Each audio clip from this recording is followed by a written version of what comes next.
حضرت علی کرم اللہ وجہ فرماتے ہیں کہ رسول اللہ صلی اللہ علیہ وسلم جب اس دار فانی سے جانے کے لیے وقت قریب ہو رہا ہے، زبان میں لڑکھڑاہٹ ہے، زبان میں لڑکھڑاہٹ ہے، اور اس لڑکھڑاتی ہوئی زبان سے جملے نکل رہے ہیں۔ آپ فرماتے ہیں کہ میں نے اپنے کانوں کو اپنے محبوب نبی کے زبان مبارک کے قریب کیا تو میرے محبوب نبی فرما رہے تھے اللہم اغفر لی امتی، اللہم اغفر لی امتی، اللہم اغفر لی امتی۔ اے اللہ میری امت کی مغفرت فرما، اے اللہ میری امت کی مغفرت فرما، اے اللہ میری امت کی مغفرت فرما۔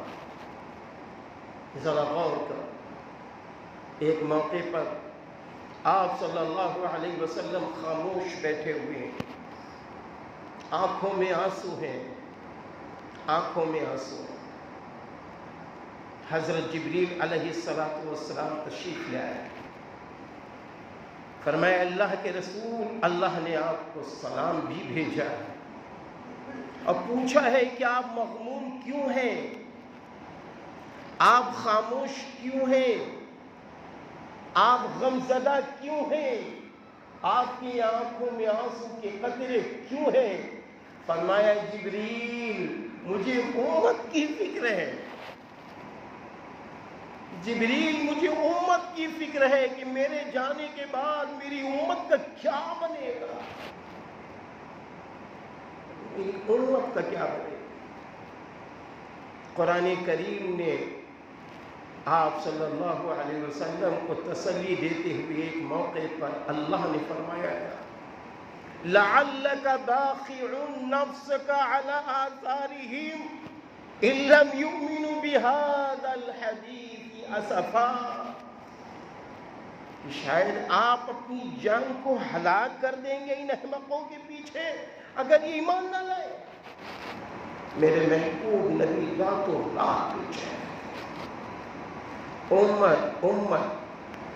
اماں جان حضرت عائشہ صدیقہ رضی اللہ تعالی عنہ فرماتی ہیں تھوڑی رات میرے سرتاج میرے شوہر میرے ساتھ ہوتے، پھر فرماتے عائشہ ہٹو، عائشہ ہٹو، جہنم کی آگ یاد آ گئی ہے، امت کو جہنم کی آگ سے بچانے کے لیے اللہ کے در پہ کھڑا ہونا ہے، اللہ کے در پہ کھڑا ہونا۔ اور پھر اللہ کے در پہ جب کھڑے ہوتے تھے تو میرے بھائیوں یہاں تو ایک ماہ تراویح میں 1 گھنٹہ کھڑا ہونا مشکل تھا، میرے محبوب نبی کھڑے ہیں، لمبی صورتیں پڑھ رہے ہیں، آپ کے پاؤں مبارک سوکھ جاتے ہیں۔ ایک موقع پر حضرت بلال حبشی رضی اللہ عنہ فرماتے ہیں میرے محبوب نبی آپ تو بخشے بخشائے ہیں، آپ تو بخشے بخشائے ہیں،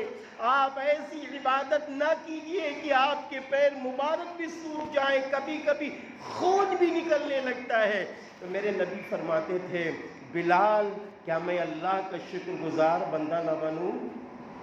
بلال کیا میں اللہ کا شکر گزار بندہ نہ بنوں۔ وہ ہمارے نبی، وہ آپ کے نبی، سارے انسانوں کے نبی، رحمت للعالمین صلی اللہ علیہ وسلم والا دین آج ہمارے اور آپ کے گھروں میں گشت کر رہا ہے، وہ اسلام ہمارے اور آپ کے گھروں میں آ رہا ہے، قبول کر لو مجھے، وہ اسلام ہمارے گھروں میں آ رہا ہے، قبول کر لو مجھے، میری مان جاؤ، نبی کے دین کی مان جاؤ، نبی کی شریعت کی مان جاؤ، نبی پر نازل ہونے والے قرآن کی مان جاؤ، ایک اللہ کی مان جاؤ، جانثار صحابہ کی مان جاؤ، ارے تمہاری دنیا بھی بن جائے گی، تمہاری آخرت بھی بن جائے گی، مان جاؤ مان جاؤ۔ جب تم دنیا میں رہو گے عزت والے بن کر رہو گے، اور جب تم دنیا سے جانے لگو گے تو فرشتے تمہیں نغمہ سنائیں گے۔ ہاں ان الذین قالوا ربنا اللہ ثم استقاموا تتنزل عليهم الملائكة